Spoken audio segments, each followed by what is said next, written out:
Hey viewers, welcome my YouTube channel ভৌতিক গল্প। Please subscribe my channel. So আজকে আমি আরেকটি ভৌতিক গল্প নিয়ে চলে এসেছি।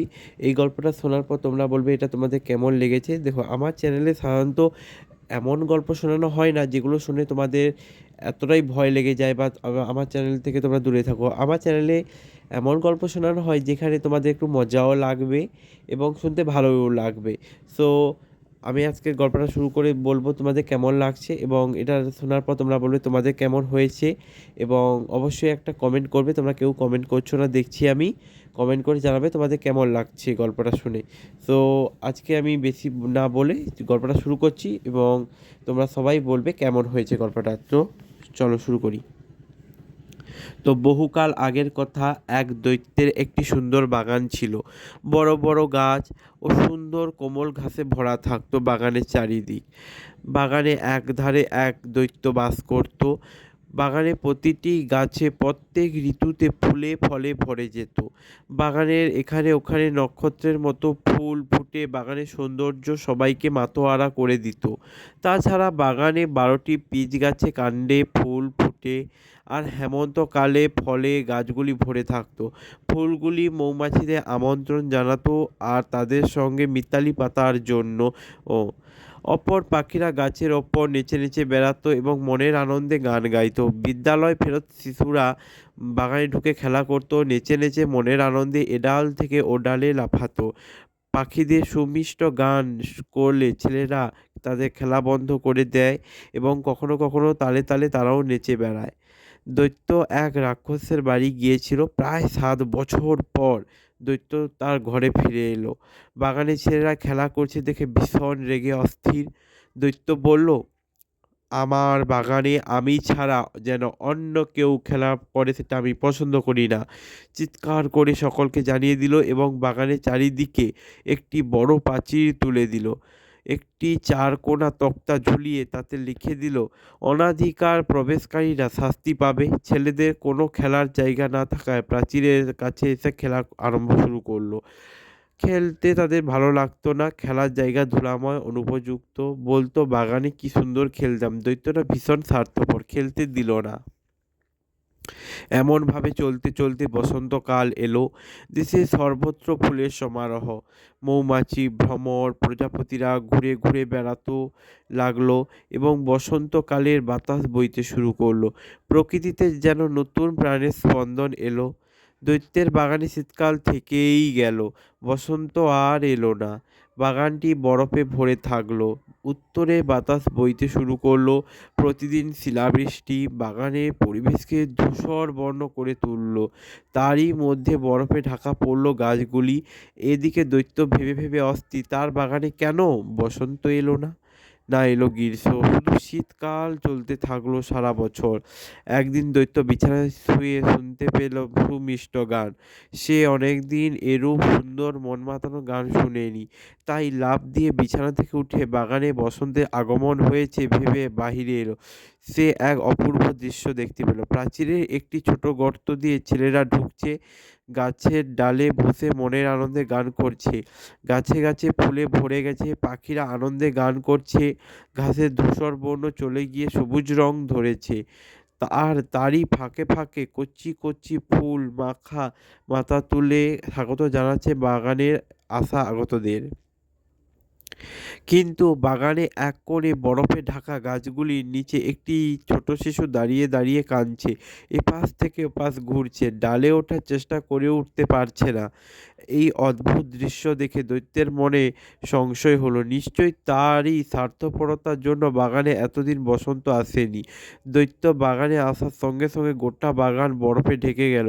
ছেলেরা ভয়ে পালিয়ে গেল, কিন্তু সেই শিশুটির চোখ দিয়ে জল পড়ছিল বলে দৈত্যকে দেখতে পায়নি, তাই পালাতে পারেনি। দৈত্য পেছন দিক থেকে এসে শিশুটিকে সেই গাছের ডালে তুলে বসালো। তখনই শীত চলে গিয়ে পুনরায় বসন্ত ফিরে এলো। শিশুটি দৈত্যের গলা ধরে আদর করতে লাগলো। পরের দিন দৈত্য তার বাগানের প্রাচীর ভেঙে দিল। মোটা বাগান ছেলেরা এসে খেলার সাথে সাথে বাগানে বসন্ত সমাগম দেখাচ্ছিল। প্রতিদিন বিকালে দৈত্য ছেলেদের সঙ্গে খেলা করে তাদের কথা মন ভরে শুনে। দৈত্য ছেলেদের বলল, এই বাগান আজ থেকে তোমাদের। রাস্তার লোকেরা দেখল যত বাগান আছে তার মধ্যে এই বাগানটি শ্রেষ্ঠ। যে শিশুটি দৈত্যকে আদর করেছিল সেই শিশুটিকে দেখতে না পেয়ে দৈত্য তার সন্ধান করতে লাগলো। এইভাবে চলতে লাগলো বেশ কিছুদিন। ছেলেদের জিজ্ঞাসা করলো, জানতে চাইলো ছোট্ট ছেলেটি কোথায়। ছেলেরা বলল সেই শিশুটিকে তারা দেখেনি, ফলে তারা সন্ধান দিতে পারলো না। দৈত্য মনে মনে দুঃখ পেল। ছেলেরা পূর্বের মতোই প্রতিদিন বাগানে আসে। দৈত্য সেই ছোট শিশুটিকে ভালোবাসে, তাকে দেখার জন্য অস্থির। মনে মনে বলে সে কত সুন্দর। তার বাগানে বৃক্ষ লতা ঘাস ফুল ফুল পাতা ফল প্রভৃতির থেকে ছোট শিশুটি তার প্রিয়। তার জন্য চোখ দিয়ে জল পড়ে, তাকে প্রত্যক্ষ দেখার জন্য মন উদ্বিগ্ন করতে থাকে তার। এইভাবে বেশ কয়েক বছর কেটে গেল। প্রকৃতির নিয়মে দৈত্য একসময় বৃদ্ধ হলো। জরাব্যাধির কবল থেকে সে মুক্তি পেল না। এখন আর বেশি হাঁটা চলাফেরা করতে পারে না। একমাত্র আরাম কেদারায় বসে ছেলেদের খেলা দেখে। বাগানে সুন্দর সুন্দর ফুল ফল, তবুও দৈত্যের কাছে শিশুরাই সবচেয়ে সুন্দর। একদিন ভোরবেলা দৈত্য একটি অদ্ভুত দৃশ্য দেখল। ভুল দেখা যাচ্ছে বলে চোখ মুছে অনেকক্ষণ ধরে তাকালো। দৃশ্যটি অতি সুন্দর। বাগানে বহু দূরের কোনো একটি গাছ সাদা সাদা ফুলে ঢাকা, শাখাগুলি অতিশী ফুলের রং শাখাগুলি থেকে রূপের রঙে এবং রূপার রং ফুল ঝুলছে। আর গাছের নিচে ছোট শিশুটি দাঁড়িয়েছে, যাকে দেখার জন্য দৈত্য এতকাল অপেক্ষা করেছিল। দৈত্যটি ছুটে গেল শিশুটির কাছে। দৈত্যটি সেই শিশুটির দুহাতে দুটি পাশে দুটি পেরেকের আঘাত চিহ্ন দেখতে পেল। এই দাগগুলি ছিল রক্তে ঝরে পড়ছে এবং সেখান থেকে রক্ত ঝরছে, এটাই বোঝানো হয়েছে এই গল্পেতে আর কি। দৈত্য দেখে অস্থির এবং আঘাতকারীকে এবং তরবারি দিয়ে সেই তাকে বধ করতে চাইল। দৈত্যটি বলল, বল কে তোকে আঘাত করেছে। শিশুটি উত্তরে বলল, না, এগুলি ভালোবাসার চিহ্ন। এই ছোট শিশুটি দৈত্যকে বুঝিয়ে বলল, সে আবার এসেছে। একদিন দৈত্য তাকে ভালোবেসেছিল আর তার বাগানে খেলতে দিত। আজ তাকে দেখার জন্য চোখের জল ফেলছে। আজ সে এসেছে। হ্যাঁ, আজ সে এসেছে তার প্রতিদান দিতে। শিশুটি দৈত্যকে মর্ত্যের সুন্দর বাগান থেকে স্বর্গের বাগানে নিয়ে যাবে।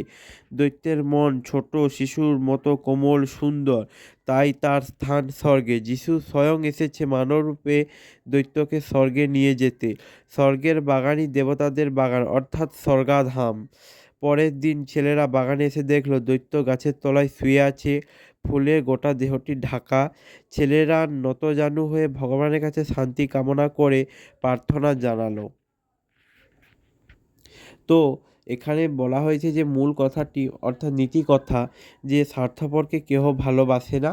এখানে স্বার্থপর বলতে দৈত্যটির প্রথমে কথা বলা হয়েছে প্রথম গল্পের অংশে, অর্থাৎ দৈত্যটি প্রথম নিজেকে স্বার্থপর ভেবে বাচ্চাদের খেলতে দেয়নি, বাগানে প্রবেশ করতে দেয়নি এবং তাদের প্রবেশ অনুমতি ছিল না এবং একটা সাইনবোর্ডের মতো ঝুলিয়ে দিয়েছিল, যার ফলে তার বাগানে বসন্ত এলো না এবং সারা বছরই শীত রয়ে গেল।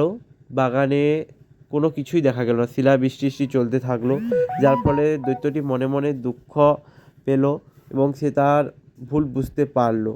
এবং এরপরেই সে দেখলো যে একদিন যখন ওই বাচ্চা কি ছোটো গর্তের মাধ্যমে তার বাগানে ঢুকছে, যার ফলে আবার নতুন করে বসন্ত এসেছে তার বাগানে এবং তখনই সে বুঝতে পারে যে বাচ্চারা না থাকলে তার বাগানে বসন্ত কোনো দিনই আসবে না। সেদিন থেকে তার মন বদলে গেল এবং বেশি ভালোভাবে বদলে গেছে যেদিন ওই ছোট শিশুটি তার বাগানে এসেছে এবং ছোট শিশুটিকে সে গাছের ডালে বসিয়েছে।